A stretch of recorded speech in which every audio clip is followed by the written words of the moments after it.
자, 어쨌거나 이 부동산 학이라는 것은 우리가 시험에 합격하면 이제 중개사가 되겠죠. 예, 그러면 중개 활동을 하게 될 겁니다. 이런 걸요, 부동산 중개 활동 이렇게 볼게요.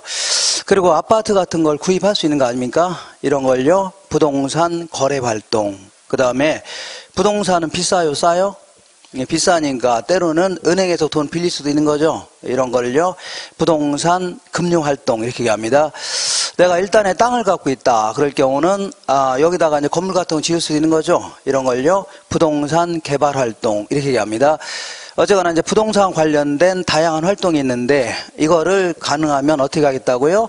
체계적이고 과학적이고 합리적으로 해보겠다 그런 얘기입니다. 그죠? 그러면 그러기 위해서는 여러 가지 이 이론적인 지식도 필요하고 실무적인 능력도 있어야 되겠죠. 그래서 이런 것들을 한번 연구해 보겠다 하는 거를요, 부동산 학이라는 겁니다. 우리 첫 시간이고 하니까 그냥 가볍게 그냥 듣기만 하시면 돼요.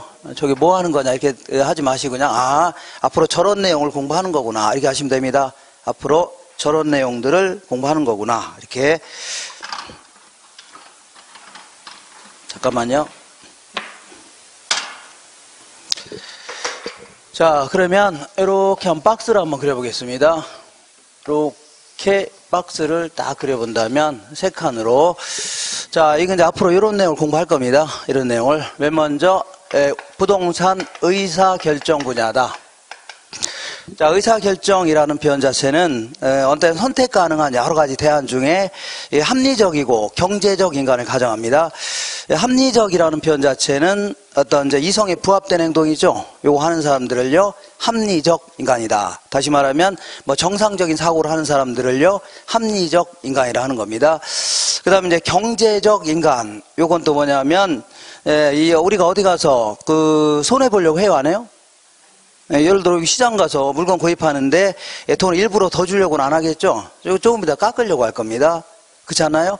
상대방 입장에서는 좀 돈을 좀 받아야 되겠죠, 더 많이. 이런 거를요, 경제적 인간이라는 겁니다. 이런 사람을 가정하는 겁니다. 합리적이고 경제적 인간을 가정하는 겁니다. 그러니까 우리가 여기 와서 공부하는 이유가 뭐예요?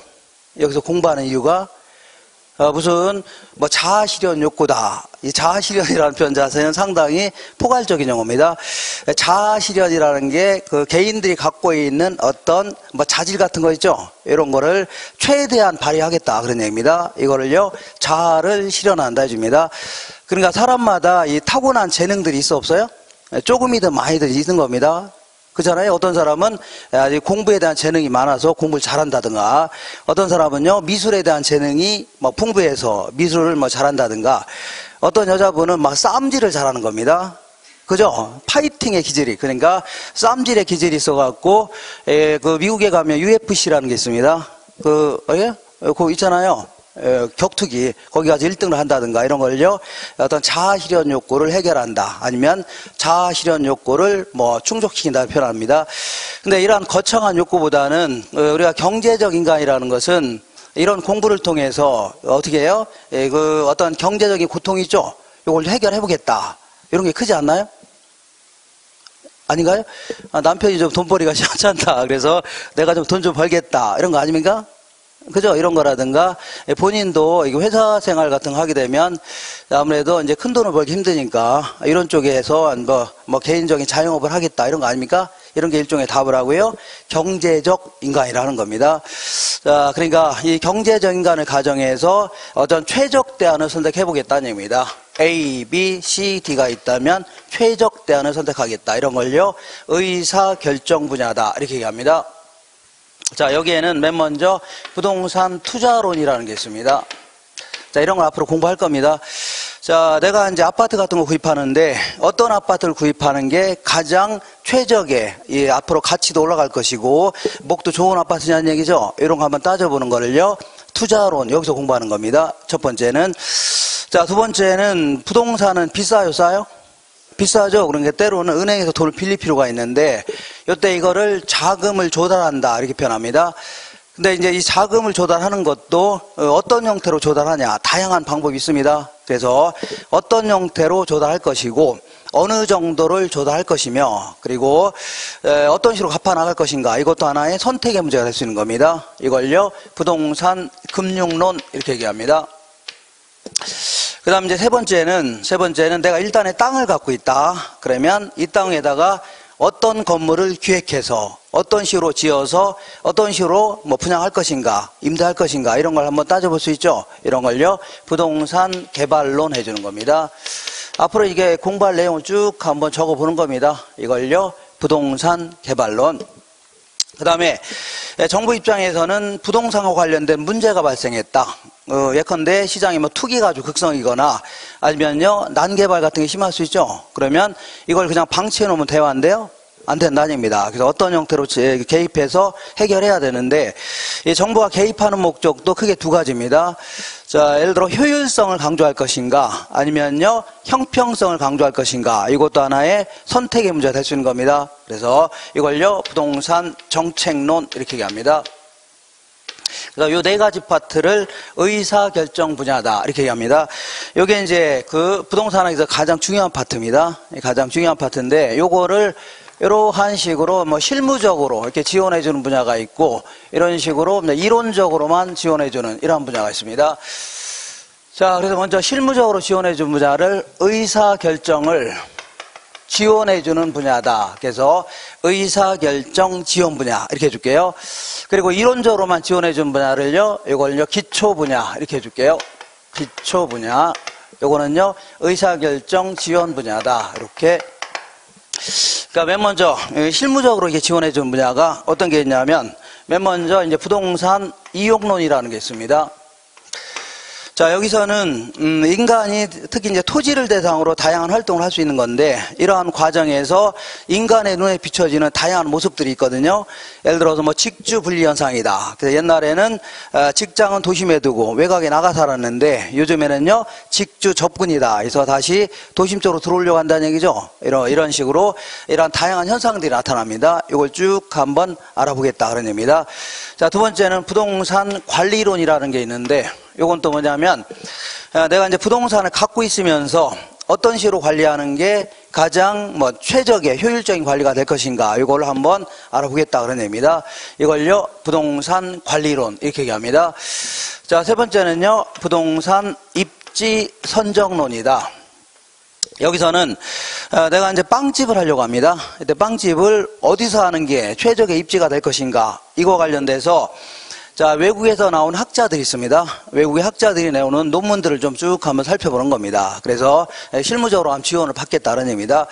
그 다음 이제 부동산 마케팅론이다 이런 게 있는데, 자, 여기서는 자, 특히 이제 부동산 기업들, 예를 들어서 이제 대림산업이라고 해서 이 편안세상이라는 아파트 있죠. 요 지구에 있는 뭐 건설사가 있는데, 얘네들이 어떤 건물을 지어서 그리고 가격은 어느 정도 책정할 것이며, 어떤 유통 경로를 통해서, 그리고 어떻게 이제 소비자한테 알릴 것인가, 광고 같은 거 어떻게 할 것인가, 이런 거와 관련된 총체적인 활동이 있죠. 요걸요 부동산 마케팅 해줍니다. 이거 관련돼서. 자, 마지막으로 하나 정도 더 한다면 부동산 감정평가론이다. 자, 여기서는 부동산에 대한 적정한 가치를 한번 판단해 보겠다 그런 의미입니다. 예를 들어서 이 카스 맥주 한 병이 있다. 요 카스 맥주 한 병 같은 경우는 전국 어디 가나 가격이 비슷해요, 안 비슷해요? 거의 비슷합니다. 그리고 거래할 때마다 또 거의 비슷합니다. 그러니까 엊그제 거래할 때도 1,500원인데 오늘 거래할 때도요 1,500원 정도 한다는 얘기죠. 거의 비슷하다는 얘기입니다. 근데 이제 토지가 한 평이 있다. 토지가 한 평이 있는데, 예를 들어 토지가 100평이 있다고 치자. 얘는 거래할 때마다 계속 달라질 수가 있습니다. 그죠? 예컨대 저번에 거래할 때는 10억에 거래했는데 이번에는요 12억에 거래할 수 있죠. 그리고 이번에 또 거래할 때는 9억에 거래할 수도 있겠네요. 이런 식으로 거래할 때마다 계속 달라질 수 있는 겁니다. 그리고 전국 어디 가나 같아요, 달라요?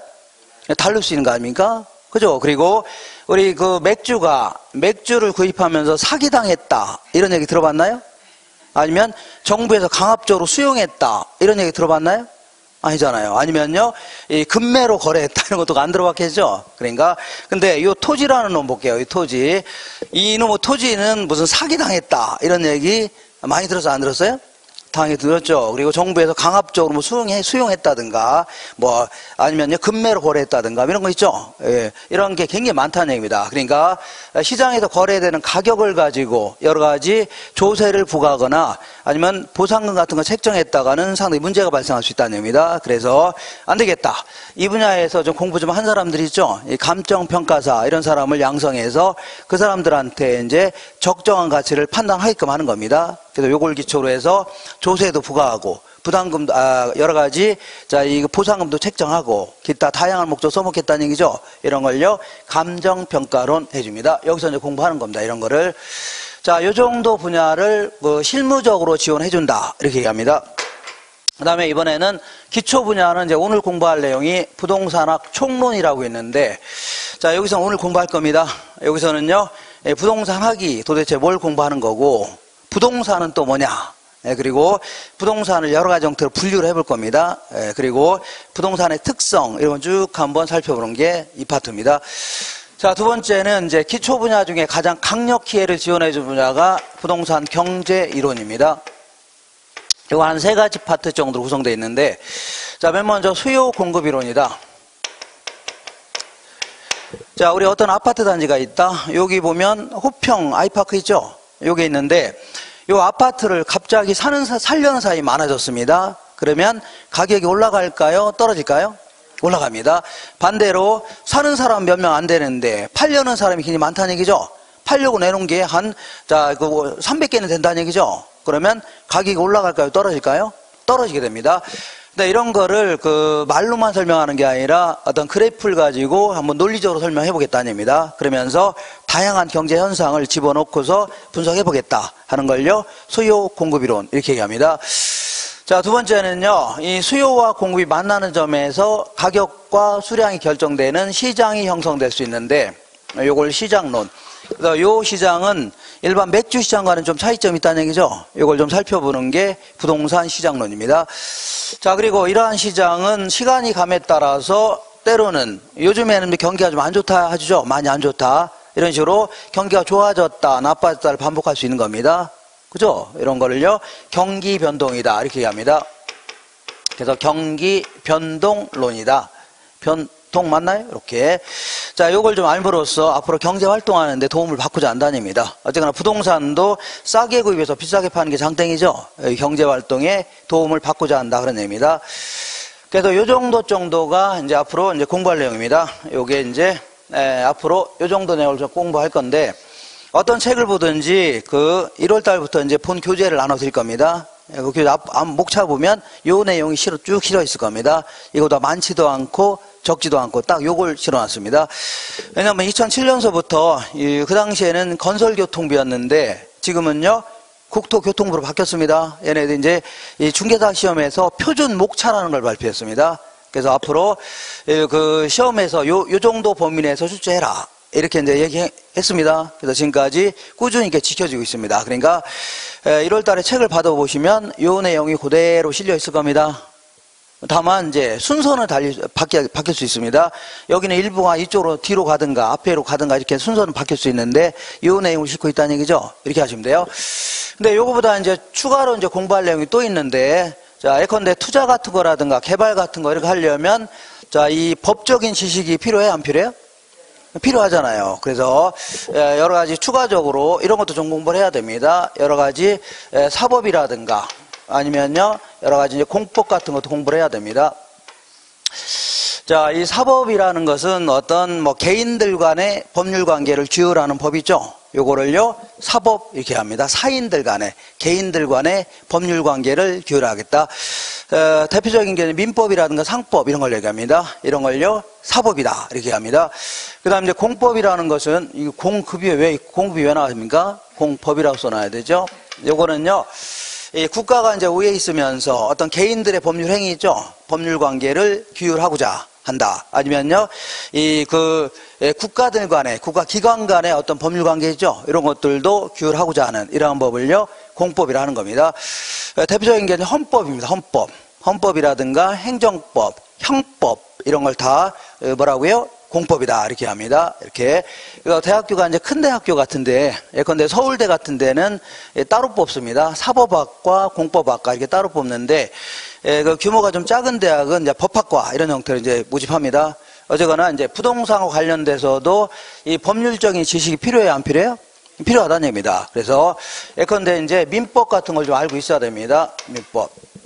자, 민법은 어떤 개인들 간의 법률 관계 있죠? 특히 재산과 관련된 법률 관계를 규율하는 가장 대표적인 어떤 사법입니다. 그러니까 모든 법의 어떤 모법이라고 생각하시면 됩니다. 그러니까 앞으로 이제 공부 이제 처음 하시는 분들도 많이 계시는데, 앞으로 모든 법을 공부할 때는 기본적으로 민법을 먼저 공부하면서 출발해야 됩니다. 여기서부터 이제 어떤 법률적인 사고를 여기서 키워야 됩니다. 이렇게. 그러니까 가장 중요한 법이 될 수 있겠네요. 그 다음에 이제 그 2차 과목에 보면 이제 중개사법이라는 게 있습니다. 요거는 여러분들이 이제 중개사 시험에, 중개사가 되기 위해서는 어떤 시험에 합격해야 되죠. 그래서 어떤 시험에 합격해야 되고, 합격한 다음에는 이제 중개업을 차려야 되겠죠. 어떤 절차에 따라서 차려야 되고, 그리고 그 다음에 또 해야 될 것은 여러 가지 중개 행위를 할 거 아닙니까? 이 중개 행위를 하더라도 이 바람직한 행위가 있지만 때로는요 바람직하지 못한 행위를 할 수 있죠. 뭐 의뢰인한테 사기치고 그러면 돼야 한대요? 안 될 거 아닙니까? 그래서 이게 바람직하지 않은 행위를 하게 되면은 여러 가지 벌금도 좀 부과해야 되고, 때로는요 궁극적으로 징역도 살 수도 있는 겁니다. 잘못하면 이런 걸 전부 다 규율하고자 하는 이러한 법을요 공인중개사법이라 하는 겁니다. 줄여서. 그 다음에 또 뭐가 있을래나요? 공시법이라는 게 있는데, 이거는 이제 공개적으로 알리는 법, 공개적으로 보여주는 법이 있는데, 여기는 크게 이제 등기와 관련된 법이 있습니다. 이것은 주로 이제 권리 관계 있죠. 그러니까 어떤 집이라든가 땅이 있는데 이게 누구 거냐, 소유자가 누구냐, 아니면 어떤 사람이 돈을 빌려줬냐, 누가 저당권 설정돼 있냐, 누가 전세 살고 있냐, 이런 거 있죠. 이러한 어떤 권리 관계를 공시하고자 하는 법을요, 이거를 등기법이라는 겁니다. 줄여서. 그 다음에 그 지적법이라는 게 있는데, 지적에 관련된 법인데, 요거는요 어떤 땅이 있다면 이 땅이 어떤 사실관계를 공시하는 겁니다. 무슨 관계라고요? 사실관계 뭐냐면 요게 이제 72-1번지에 있다, 이런 식으로 지번이라든가 면적은 몇 제곱미터이고 이런 거 있죠. 그리고 때로는 어디까지가 경계가 네 거냐 내 거냐 경계도 정해줘야 되죠. 네, 그리고 때로는요 이 주된 용도를 뭘로 쓰도록 할 수 있는 거죠. 이렇게 지목이라는 겁니다. 이런 걸 다 여기서 이제 공시하는 겁니다. 이런 걸요 공시법이라는 겁니다. 지금 뭐 정확히 얘기하면 공간 정보의 구축에 관한 법률 이렇게 얘기하는데, 지금은 이제 줄여서 그냥 지적법 해주면 됩니다. 이렇게. 자, 그 다음에 나머지 각종 중요한 공법들이 좀 있습니다. 부동산 관련된 공법들. 요건 이제 대표적인 게 뭐냐면 국토의 계획 및 이용에 관한 법률이라는 게 있는데, 이게 뭐예요? 이게 언뜻 보니까 무슨 오뚜기 같은지 알았는데 우리나라 지도입니다. 네, 지도예요. 자, 이 판을 뚝 잘라서 이러한 지역은 도시지역이다, 이러한 지역은요 농림지역이다, 이런 지역은요 자연환경 보전지역이다, 이러한 지역은요 뭐 관리지역이다, 이렇게 정할 수 있죠. 같은 도시지역이라 하더라도 뭐 이런 지역은요 주거지역, 상업지역, 공업지역, 그다음 뭐 어떤 녹지지역 뭐 이렇게 정할 수 있는 거 아닙니까? 자, 이렇게 해서 이것도 더 또 세분화시키는 겁니다. 이렇게 해서 지역마다 어떤 용도로 쓰게끔 하겠다. 그리고 건물은 어느 정도 크기로 짓게끔 하겠다는 얘기죠. 다 국토를 효율적으로 이용하기 위해서 이런 식으로 정해놓고 있는 겁니다. 이런 게 이제 대표적인 국토의 계획 및 이용에 관한 법률입니다. 이거 외에도 도시를 개발하거나 재개발하려면 어떤 절차에 따라서 그 개발해야 되냐, 이런 것도 규정하고 있습니다. 그리고 기타 뭐 주택법이라든가 건축법, 농지법 이런 걸 통해서 각종 여러분들이 중개활동할 때 다 써먹는 이런 법들을 여기서 공부할 겁니다. 이걸요 부동산 공법이다 해줍니다. 이렇게. 어쨌거나 이런 것들을 여기서 이제 공부해야 돼요, 안 해야 돼요? 여기서 여기다 이제 공부하는 건 아니죠. 아니, 여기 제가 이제 부동산 학에서 여기다 이걸 집어넣고 다 공부할 수는 없는 거죠. 그러니까 이것만 공부하더라도 공부량이 굉장히 많은데 이걸 어떤 식으로 합니까? 할 수가 없는 거죠. 그죠? 할 수 없는 겁니다. 근데 더더욱 못하는 이유는 뭐예요? 더더욱 못하는, 제가 뭐 아는 게 있어야 이거 하는 거 아닙니까? 안 그런가요? 제가 뭐랍니까? 기껏해야 이제 짤짤한 내용만 하는 거 아닙니까? 그러니까, 자, 여기다 원래는 이거 집어넣고 해야 되는데, 첫 번째는 이것만 공부하더라도 공부할 양이 너무 많다. 첫 번째는. 그리고 더더욱 중요한 거는요, 뭐가 중요해요? 제가 아는 게 있어, 없어요? 별로 없다는 얘기입니다. 그래서 못하는 거 아닙니까? 그래서 요거는 1차 과목에서 공부하시면 돼요. 1차 과목에서 부동산 학개론하고, 자, 보통 이제 부동산 학 이렇게 표현하는 게 정확한 편인데 학생들이 뭐 줄여서 부동산 학 이렇게 하는 게 좋은데 무슨요? 건축 학개론 이렇게처럼 학개론 하다 보니까 부동산 학개론이 부동산 학입니다. 이게 굳어진 겁니다. 학생들이 부를 때 어떻게 불러요? 부동산 학 이렇게 했어야 되는데 자꾸 학개론 이렇게 하니까 부동산 학이 지금은 뭘로 표현해요? 학개론 이렇게 표현합니다. 학개론. 그러니까 학개론 하면요. 부동산 학개론 이제 아세요? 아세요, 그렇게? 제가 이런 거 아닙니다. 건축 학개론도 학개론이죠? 그죠? 종교 학개론도 학개론 아닙니까? 근데 학생들이 자꾸 어떻게 불렀다고요? 학개론 하니까 지금은 학개론 하면 부동산 학개론 생각하시면 돼요. 이렇게. 여기 이제 1차 과목입니다. 1차 과목. 이거 둘 다 자, 합쳐서 60점 이상 맞아야 됩니다. 1차. 그리고 어떤 과목이든 꽈락이 있으면 안 돼요. 40점 미만이 되면 안 됩니다. 그래서 40점 이하가 되면 미만이 되면 안 돼요. 40점 넘어가야 돼요. 그리고서 평균 60점 이상 맞아야 1차를 합격합니다. 그리고 2차는 여기 중개사법하고 공법 있죠? 요걸 먼저 봅니다. 그리고 요거 이제 그 다음에 좀 쉬었다 이거 보는데 이것도 마찬가지로 60점 이상 넘어가야 됩니다. 2차 과목이. 그리고 어떤 과목이든 꽈락이 있으면 돼요? 안 돼요? 안 됩니다. 40점 미만에 나오면 안 됩니다. 그죠? 이렇게 해서 요거는 1차 과목에서 공부할 것이고 요거는요 2차 과목에서 공부할 겁니다. 이렇게 하시고 자 이렇게 해서 앞으로 이제 이런 내용을 공부할 건데 이렇게 요거는 그 과목에서 이제 공부하시면 됩니다. 요 정도 내용을 공부할 건데 자 지금부터 제가 여기서 몇 문제가 나오냐 이런 것들을 지금 정확히 기억하려고 하지 마세요. 그냥 대충 저기서 많이 나오는구나 이렇게 하시면 돼요. 앞으로 끝까지 다 공부한 다음에 돌아오셔서 이런 내용 중요하구나 이거 다 알게 됩니다. 처음에는 자꾸 깊이 있게 알려고 하면 더 힘들어집니다. 그러니까 대충 자 여기서 보니까 이 중에서 그래도 가장 기초 분야 중에 가장 중요한 파트가 요겁니다. 여기서 보통 5문제 정도 나옵니다. 자 상당히 많이 나오는 겁니다. 40문항 중에 몇 문제라고요? 5개라면 많이 나오는 겁니다. 그 다음에 여기서는 다 중요한데 여기서 한 6문제 나옵니다. 이거는 이제 정확히 6문제 나오는다 이런 건 아니고 제가 이제 평균 잡았을 때 최근 한 10년 동안을 평균 잡았을 때 그 정도 나온다 그런 얘기지 무조건 6개가 안 나오는데요 이렇게 하시면 안 됩니다. 평균 잡았을 때 한 6문제 나옵니다. 요것도 한 6문제 정도 물어봅니다. 그리고 요거는 한 5문제 물어봐요. 그리고 개발론에서는 한 2문제 내지 3문제 이렇게 물어보는데 자 여기서는 이제 어디에 초점을 맞춰야 되냐면 수요 공급 이론 쪽에 초점을 맞춰야 됩니다. 그리고 여기서는요, 요 두 놈의 초점하고 여기에 초점을 맞춰야 됩니다. 얘는 한 2-3문제 나오니까 좀 많이 나오는 겁니다. 그래도. 근데 요거는 나중에 이제 공부하시면 아시겠지만 다른 것들은 좀 계산도 하고 좀 복잡스럽습니다. 복잡스러워요. 근데 얘는 그냥 말로만 얘기하는 겁니다. 말로. 그러니까 상대적으로 내용이 좀 쉬워요. 그냥 조금만 공부하시면 금방 이제 해결할 수 있는 내용들이 대부분입니다. 그러니까 너무 여기다 집중하지 마시고 요거 있죠, 요거 3가지 파트에다가 그 중점을 두고 공부할 필요가 있습니다. 요거는 조금만 해도 이제 다 맞출 수 있는 내용들입니다.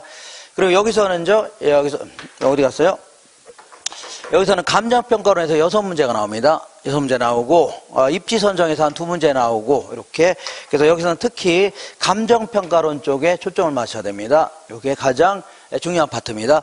그래서 제가 이제 이렇게 써놓은 거 있죠. 이렇게 네모친 것만 하더라도 거의 한 30문제가 됩니다. 그러니까 우리 부동산학이 40문제가 나오는데 30문제라면 작지 않은 문제 아닙니까? 그래요. 거의 대부분 여기 중요한 거 거의 다 나옵니다. 그리고 나머지 내용에서는 거의 여기서 한 문제, 여기서 한 문제 이렇게 나옵니다. 그리고 여기서 한 2문제 정도, 한 문제. 그리고 요거 오늘 공부한 분야에서 한 3문제 정도 물어봅니다. 이렇게. 근데 요거는 3문제라면 적지 않은 문제인데 요거는 조금 공부하시다 보면 거의 나오는 게 거의 정해져 있습니다. 그리고 내용도 어렵지 않아요. 처음에 시작할 때. 그러니까 너무 집착하지 마시고 다음 주부터 해야 될 수요 공부 비례 있죠? 여기에 초점을 맞춰야 됩니다. 여기 이렇게. 요거는 몇 번 하다 보면 금방 해결됩니다. 해결돼요. 뭐 나오는 게 거의 정해져 있습니다. 용어 몇 가지 이렇게 해서 오늘 이따가 하겠지만 뭐 간단간단 정리하시면 돼요. 몇 번 제가 반복하다 보면 뭐 금방 해결됩니다. 자, 너무 처음부터 여기서부터 이제 너무 힘을 빼면 안 됩니다. 가볍게 넘기세요. 가볍게 오늘 하는 것들은 가볍게 다음 주부터 이렇게 집중적으로 공부해 나갈 겁니다. 이렇게. 자, 그래서 이런 내용을 가지고 1년 동안 이제 공부할 건데 일단은 공부할 때 자, 어떤 형태로 공부하는 게 그래도 가장 효과적이냐면 일단 오늘 공부한 내용 있죠?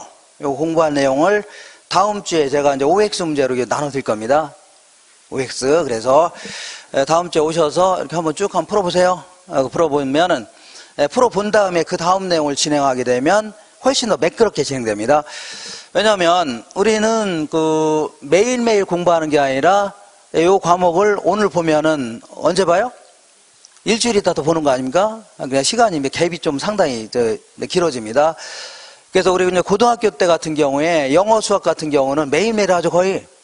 그죠? 어제 한 것도 오늘 또 하고 이러다 보니까 계속 연장되는데, 자, 요건 아무래도 일주일 만에 공부하니까, 일주일 있다 보면은 뭘 공부했는지 잘 모를 수 있는 겁니다. 그러니까, 전 시간에 했던 걸 간단히 OX 형태로 한번 딱 살펴본 다음에, 그 다음 내용을 딱 진행하면은 아주 매끄럽게 연결할 수 있습니다. 제가 이제 전 시간 했던 거를 간단히 이제 살짝 복습한 다음에 진행할 겁니다. 네? 문제 하겠죠? 자, 그리고 두 번째는 이 학생들이 저한테 어떤 식으로 이렇게 이 많은 양을 빨리 공부할 수 있냐 이렇게 자꾸 물어보는데, 저는 이제 어떻게 하면 공부하는 게 가장 빠르냐면 그냥 열심히 하는 게 가장 빠른 겁니다. 진드감치 앉아서 공부하는 게 이제 가장 빠른 길인데, 자, 굳이 자꾸 막 물어본다면 저는 이렇게 얘기하고 싶습니다. 기출문제 있잖아요. 기출문제를 많이 풀어보셔야 돼요. 기출문제. 그러니까 특히 이제 최근 10년 동안 기출문제 이런 걸 자꾸 풀어봐야 됩니다. 그래야지 이렇게 나중에 1월 다음 달부터 책을 나눠줄 건데 책이 두께가 이제 굉장히 두꺼워요. 그리고 이거 한 과목당 이렇게 두꺼우니까 이거 1년 만에 하기는 상당히 힘듭니다. 그래서 가능하면 이거 효율적으로 공부해야 되는데 가장 그래도 중요한 방법은 이 기출문제 있잖아요. 이걸 자꾸 풀어보는 게 가장 빨리 합격할 수 있습니다. 왜냐하면 이 기출문제를 자꾸 풀게 되면 자, 이 교재에 있는 내용 있죠? 이걸 어떤 형태로 물어보냐 이걸 먼저 알 수 있는 겁니다. 그냥 알고 있다고 해서 끝나는 게 아니라 이걸 어떤 형태로 물어보냐 이걸 알고 있어야 돼요. 그리고 어떤 형태의 문제가 계속 나오냐 이걸 잘 알고 있으면 이런 파트에서 이렇게 자꾸 물어보는구나 이걸 알 수 있는 겁니다. 이런 식으로 물어보는구나 이런 형태로 물어보는구나 잘 알게 되면 자기 스스로 시험 범위가 이렇게 정해집니다. 공부할 내용도 딱 정해져요. 그러니까 가능하면 가장 빨리 합격할 수 있는 길은요 기출문제만 잘 풀더라도 무리 없이 다 합격할 수 있는 겁니다. 제대로 이게 등한시하고 그래서 점수가 안 나오는 겁니다. 그것만 잘 풀면 돼요. 기출문제를 특히. 그러면 이 기출문제를 제가 사서 이거를 풀어야 됩니까? 그건 아닙니다. 천만에요. 그럴 필요 없고 제가 이제 꾸준히 기출문제 나눠 드릴 겁니다. 나눠 드린가 나중에 이제 문제집 받아서 제가 이제 만든 문제를 나눠 드릴 겁니다. 거기에 다 들어가 있으니까 그거 위주로 해서 쭉 정리하시면 돼요. 그러니까 일부러 자꾸 살 필요 없습니다. 제가 이제 나눠 드린 거라든가 여기 이제 프린트물이 이렇게 나갈 겁니다. 그거 위주로 해서 내용이 이런 식으로 물어보는구나. 그리고 요걸 자꾸 물어보네. 이런 식으로 물어보네. 그리고 이런 걸 자꾸 물어보네. 이렇게 하면 이걸 자꾸 공부하게 됩니다. 그래서 그걸 자꾸 반복해서 공부하게 되면 거기서 거의 다 물어봅니다. 이렇게. 그래서 첫 번째는 기출문제를 많이 풀어보는데 스스로 많이 풀어보는 게 아니라 저랑 같이 계속 풀어보는 겁니다. 그래서 놓치지 말고 계속 풀어보시면 돼요. 되겠죠? 기출문제를 계속 풀어보시라. 그 다음에 이 부동산 학이 됐든 뭐가 됐든 이쪽으로 올게요. 자, 우리 이제 국가고시는 주로 이제 이런 형태로 이제 물어보도록 이렇게 하고 있습니다. 자, 이 난이도를 상, 중, 하 이런 식으로 이제 물어봅니다. 60점 이상 맞는 자 절대평가의 경우 자, 그래서 이 하급 난이도, 보통 이제 그 상급 난이도에서 한 30% 정도가 이제 출제되는 게 일반적입니다. 정확한 건 아니지만 일반적으로. 그리고 중급 난이도에서 한 40% 정도가 출제돼요. 그 다음에 하급 난이도에서 몇 프로예요? 한 30% 정도가 이게 출제됩니다. 자, 이때 이제 하급 난이도는 뭐 그야말로 이 한 4달 정도 공부하죠? 4달 정도 공부하시면은 충분히 다 맞출 수 있는 문제입니다. 매우 쉬운 문제들이에요. 한 12문제, 3문제 정도 있죠? 이거 보시면 작년이 아니라 올해 시험이네요. 올해 시험에도 이제 문제가 어렵게 나온 것 듯하지만 잘 살펴보면은 눈에 탁탁 튀는 문제가 많이 있었습니다. 사이사이. 올해는 약간 좀 어렵게 물어봤는데 왜 어렵냐면 이 어려운 문제를 막 중간중간에 막 섞어 놓으니까 난이도가, 체감 난이도가 높아서 그런 겁니다. 근데 잘 살펴보면 사이사이에 쉬운 문제가 상당히 막 꽂혀 있었습니다. 아, 진짜요? 요걸 잘 해결했으면 되는데. 자, 그래서 요걸 절대 놓치면 안 됩니다. 요거는 그야말로, 그 한 12문제, 13문제 정도인데, 요거는 매우 쉬운 문제입니다. 매우 쉬운 문제. 그리고 요거는, 요게 이제 관건인데, 요게 관건입니다. 요거는 사람마다 좀 차이가 납니다. 사람마다. 그래서 조금 이제 학습 능력이 좀 빠른 분들이죠. 이런 분들은 보통 한 9개월 정도 공부하시면 충분히 맞출 수 있는 문제입니다. 그리고 약간 열심히 했다고 가정했을 때, 열심히 꾸준히 했을 때 가정했을 때, 자, 그 학습 능력이 약간 떨어지는 분도 계시겠죠? 아, 다 똑같지는 않을 거 아닙니까? 그래서 약간 좀 떨어지는 분들은 1년 정도 이렇게 공부하시면은 충분히 맞출 수 있는 문제입니다. 물론 꾸준히 했을 때 얘기하는 겁니다. 꾸준히 안 하면 내년에 다시 봐야 됩니다. 아니다, 내후년이네요. 이렇게 꾸준히 했다는 가정하에. 그잖아요? 이렇게. 자, 그러니까 요게 이제 이 관건이고, 그리고 요거는 요 상급 난이도 있죠? 요거는 요거는 계산 문제도 많이 들어가 있는데, 이런 것들은 그 공부를 2년을 했든 3년을 했든 어렵게 물으면 못 풀어요. 그리고 풀 수 있다 하더라도 시간이 너무 많이 걸린 바람에 그거 풀다가는 다른 걸 다 놓칩니다. 그래서 그거 풀다가 손대고 있다가 민법 같은 거 다 놓칩니다. 그러니까 요거는 일부러 아주 어렵게 내는 겁니다. 일부러 시간도 많이 걸리게. 근데 왜 이렇게 중개사 시험인데 왜 이렇게 어렵게 냅니까? 이렇게 물어볼 수 있는데 이건 그럴 수밖에 없는 겁니다. 일부러 어렵게 내는 겁니다. 왜냐하면 이것도 다 쉽게 내면은 다 합격하게요? 다 합격하게 되면 시험에 의미가 있어 없어요? 없는 겁니다. 그러니까 자, 이 합격자를 가려내려면 어쩔 수 없이 어렵게 낼 수밖에 없는 겁니다. 그래서 이런 것들은 과감히 때로는 포기할 필요가 있습니다. 어떻게 하라고요? 포기. 자, 그러니까 때로는 제가 이제 공부하다가 이런 것들은 과감히 포기하세요 하는 것들은 포기하는 게 좋아요. 괜히 붙들고 있으면 본인만 더 힘들어집니다. 점점 힘들어져요. 그러니까 가능하면 어차피 제가 이제 기출문제에 나와 있는 것들은 다 풀 겁니다. 근데 풀다 하더라도 제가 이렇게 얘기할 겁니다. 요거는 공부가 재밌는 분들 있죠? 점수가 잘 나오는 분들만 들어보세요. 그리고 그렇지 않으면 그냥 포기하세요. 그리고 아는 문제가 계속 나올 겁니다. 이런 것들은 어떻게 하라고요? 과감히 포기하세요. 이게 훨씬 더 공부하는데 아니면 합격하는데 더 그 지름길이 되는 겁니다. 더 빠르게 합격할 수 있는 겁니다. 자, 우리 이렇게 볼게요. 이렇게 본다면 지금은 이제 11월, 12월이고 이게 이제 올해 아닙니까? 그리고 1월, 2월. 요때 이제 책을 한 바퀴 이제 끝냅니다. 이렇게. 그리고 요소 또 한 바퀴 또 이게 돌립니다. 이렇게. 진도 처음부터 끝까지 또 나가요. 그리고 3, 4월 달에 또 합니다. 3월, 4월. 그리고 똑같은 내용을 또 합니다. 5월, 6월.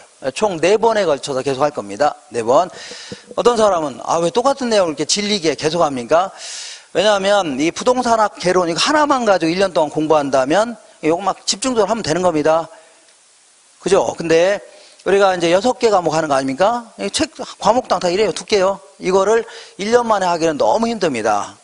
하기 힘들어요. 그래서 이게 쪼개서 공부할 수밖에 없는 겁니다. 그래서 과목마다 이렇게 난이도를 좀 올려나가는 겁니다. 요건 보통 이제 입문 과정이다. 이렇게. 요거는요, 뭐 기초 과정. 그리고 여기서는요, 기본 과정. 여기는요, 뭐 심화 과정. 뭐 이런 식으로 해서 어느 학원이든 비슷하게 올려갑니다. 그러니까 자, 여기서 안 했던 내용은 여기서 하는 거고, 그리고 여기서 약간 좀 쉬운 내용은 가볍게 넘기고, 여기 때 좀 어려운 내용 하고, 이런 식으로 하는 겁니다. 진행해 나가니까. 제가 이제 이 공부하면서 이런 얘기를 할 겁니다. 자꾸 이해 안 되는 내용도 있죠. 이런 것들은 가능하면 넘기세요. 자꾸 이거를 어려운 걸 자꾸 해결하고 붙들고 간혹가다 문제가 어려운 계산 문제가 있는데 이걸 자꾸 혼자서 해결하려고 하다 보니까 점점 공부가 힘들어지는 겁니다. 힘들어져요. 급기야는 이거 인간이 해야 될 게 아니구나 하면서 포기하게 됩니다. 절대 이게 그러니까 너무 이해가 안 되고 뭐 계산 문제 같은 거 안 풀리는 거 있죠. 과감히 넘기세요. 그래서 이해가 안 되는 거 이런 것들은 다음에 또 할 겁니다. 이때 이해 안 되면 여기서 또 할 겁니다. 여기서 이해 안 되면 여기서 또 할 겁니다. 여기 이해 안 되면 또 할 겁니다. 알겠나요? 그래서 계속 4번에 걸쳐 반복하는 거니까 계속 그때 이해하시면 돼요. 그리고 어떤 것들은 내용 자체가 끝까지 공부한 다음에 돌아와야서만 비로소 이해되는 게 굉장히 많습니다. 우리 과목마다 다 이제 연결되어 있습니다. 조금씩. 그러니까 다른 뭐 법 과목이라든가 이런 걸 알아야만 비로소 해결할 수 있는 문제도 굉장히 많아요. 그리고 때로는요, 이 끝까지 공부한 다음에 돌아와야 또 이해되는 게 굉장히 많습니다. 예를 들어 감정평가로 가는 건 다 끝내야 돌아와서 이해되는 게 굉장히 많아요. 그러니까 초창기 때는 아주 이해가 안 되는 내용이 굉장히 많습니다. 그리고 또한 계산도 아주 어려운 계산 문제가 굉장히 많아요. 그런 것들은 과감히 제가 손 안 대는 거 있죠? 과감히 제끼세요. 다시 할게요. 제가 이제 계속 진행하면서 손 안 대는 문제 있죠? 자꾸 해결하려고 하지 마시고 제끼세요. 그러면 그 다음에 언젠가는 제가 또 할 겁니다. 그때 슬슬 공부하셔야 돼요.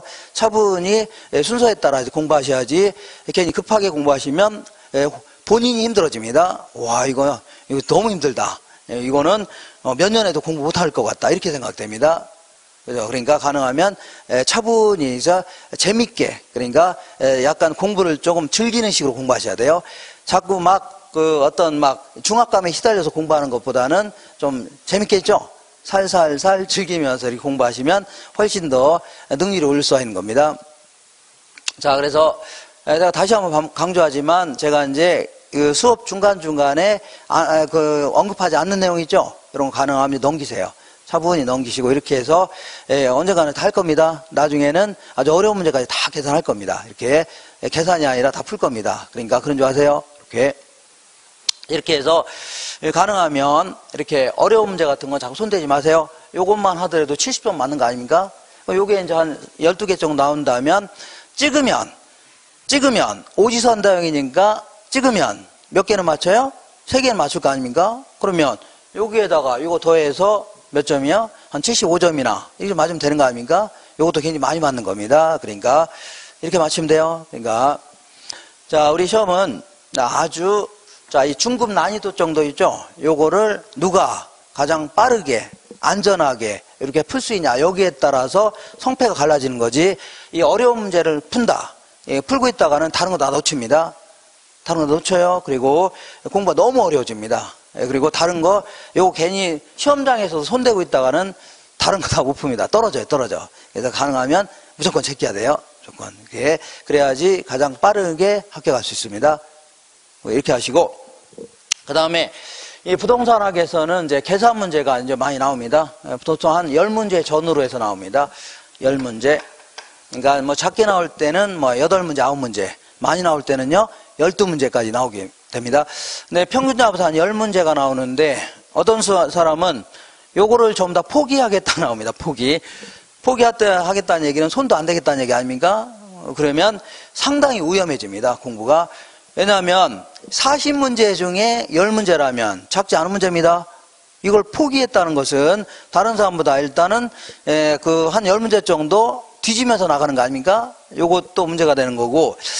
자, 그리고 두 번째 문제는 이 계산 문제라는 게 어떤 이론적인 내용 있죠? 요거를 말로 물어보는 게 이론 문제입니다. 말로 물어보는 게 뭐라고요? 이론 문제. 요거를 숫자로 물어보는 게 계산 문제입니다.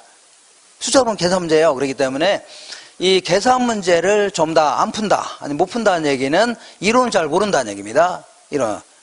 우리 계산한다 하더라도 무슨 뭐 로그가 나오거나 무슨 무슨 시그마 뭐 이런 게 나오는 게 아니라, 이런 게 나오는 게 아니라 더하기 빼기 이런 거 나오는 겁니다. 이렇게. 그러니까 그런 거를 절대 포기하면 안 돼요. 포기하시면 안 되고 최소한 5문제 정도는 맞춰줘야 됩니다. 그 나머지 5문제는요. 어떻게 해야 돼요? 버리면 안 되고 찍고 놔야 됩니다. 찍고 버리면 안 되고 찍고 놔야 됩니다. 이렇게 해서 자, 그래서 다시 한번 해볼게요. 5문제 정도는 충분히 맞추고 나가야 됩니다. 그래서 여기 입문 과정에서 갑자기 계산기 두드리면 학생들 힘들어 할까봐 1월 달부터 이제 계산기를 갖고 오셔야 됩니다. 계산기, 다이소 같은 데 가면, 자, 이 비싼 거는, 자, 좀 싼 거는 3,000원짜리. 비싼 거는요, 5,000원짜리. 고급은 5,000원짜리. 이런 거 있죠? 이런 거 하나 준비하셔서 그걸 가지고 계속 연습하셔야 됩니다. 그래서, 자, 1월 달부터는 제가 돌아다니면서, 계산기 안 갖고 오신 분들 있죠? 뭐 집에 좀 갔다 오시라고 할 겁니다. 농담이고 꼭 갖고 오세요. 갖고 오셔서 같이 계산할 겁니다. 같이 이렇게 해서 계속 계산하는 연습하셔야 돼요. 그래서 이게 손에 이제 익어야 됩니다. 그러니까 그 은행에 가면은 여직원들이 계산기 있게 두드려 안 두드려? 두드리는데 그분들은 보지도 않고 막 두드리더라고요. 그래서 그 정도는 안 된다 하더라도 이 계산기가 막 눈에 다 익어야 됩니다. 그래서 좀 이렇게 이겨야 돼요. 핸드폰 같은 거 갖고 가면 안 됩니다.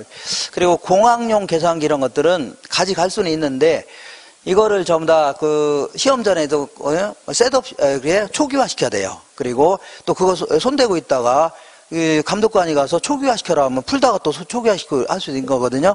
그러니까 그런 경우에는 좀 괜히 이제 바빠 죽겠는데 이렇게 문제가 될 수 있기 때문에 가능하면 여기 그 동네에서 파는 저기 다이소에서 파는 그거 있죠?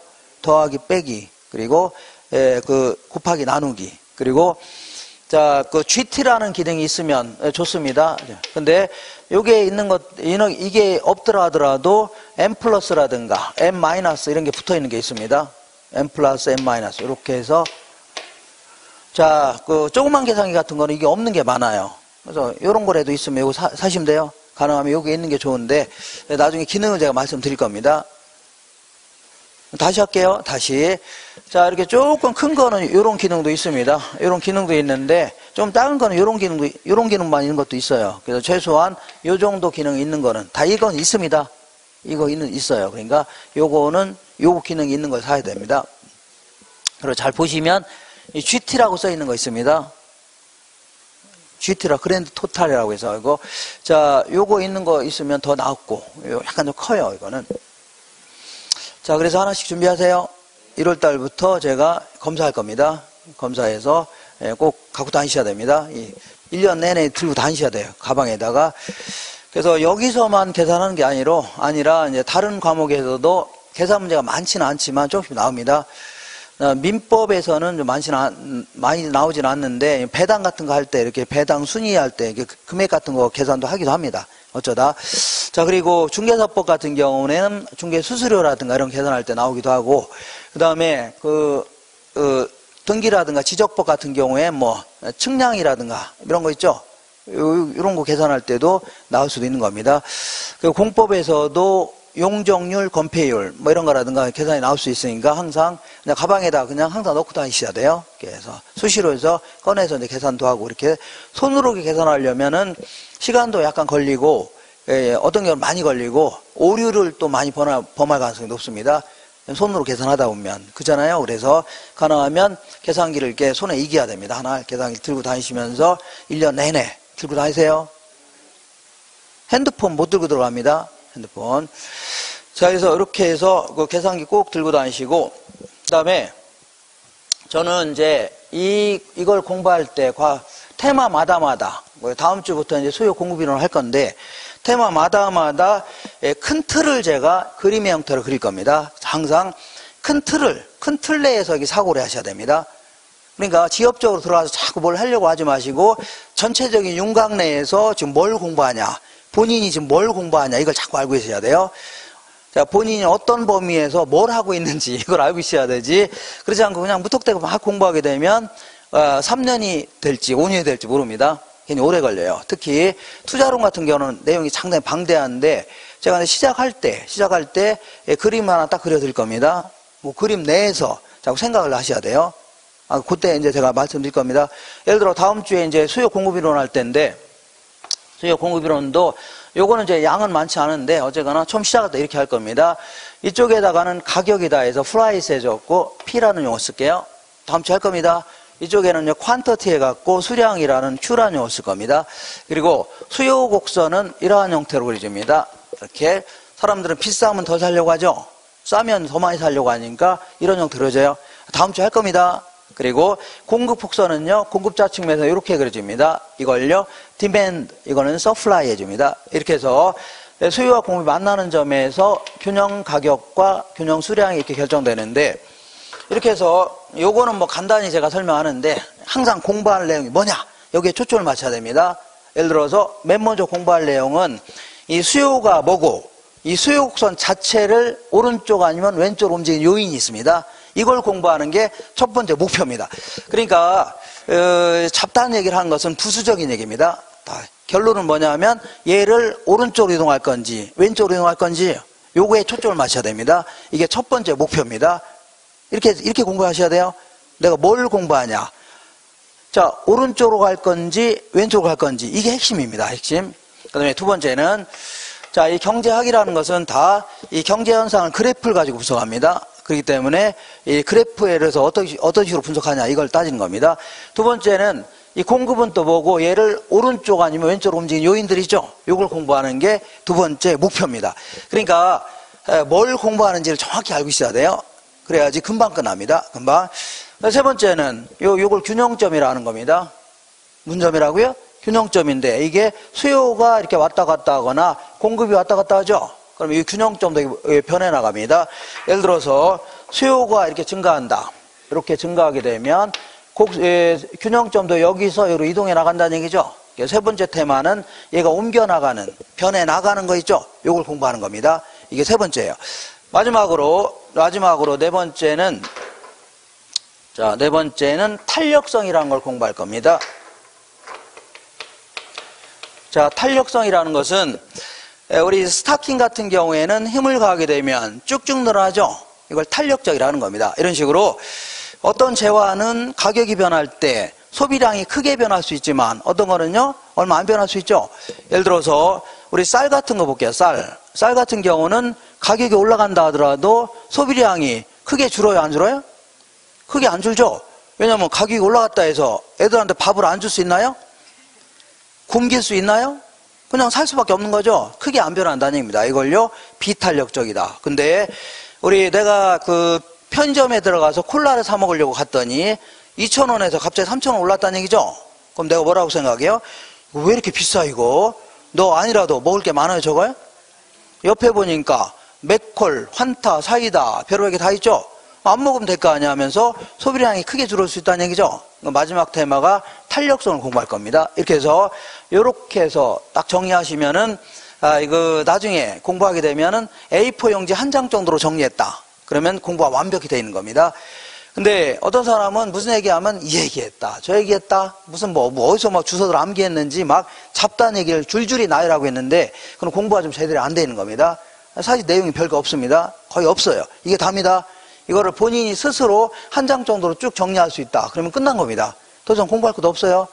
아마 약간 어려운 것들을 약간 암기할 수 있는 것들은 제가 암기 코드를 만들어서 이제 암기하시면 되는 겁니다. 또 어느 것도 없어요. 그러니까 어떤 테마든 내가 시작할 때 이런 식으로 뭘 공부하냐. 여기는 뭐 얼마 안 되지만 이런 거 약간 좀 많습니다. 이런 거 쭉 정리할 테니까 항상 요걸 기초로 해서 항상 그거를 적어 놓고서 나중에 이제 노트를 하나 드릴 겁니다. 노트에는 있는데 지금부터 이제 그걸 딱 적어 놓고 지금 내가 뭘 공부하냐. 지금 내가 마라톤을 하고 있는데 지금 어느 정도로 와 있냐, 어느 코스를 돌고 있냐 이걸 알고 있어야 되는 겁니다. 무턱대고 어디 들어가서 막 허우적거리고 있으면 시험이 너무 오래 걸립니다. 너무 오래 걸리면 여러 사람 피해를 줄 수 있습니다. 이렇게 피해 줍니다. 본인도 피해를 받고 주변에 있는 많은 사람들한테 피해를 줄 수 있습니다. 그러니까 가능하면 1년 내에 딱 공부하셔야 돼요. 딱 1년 내에 딱 공부할 수 있는 딱 알맞는 기간입니다.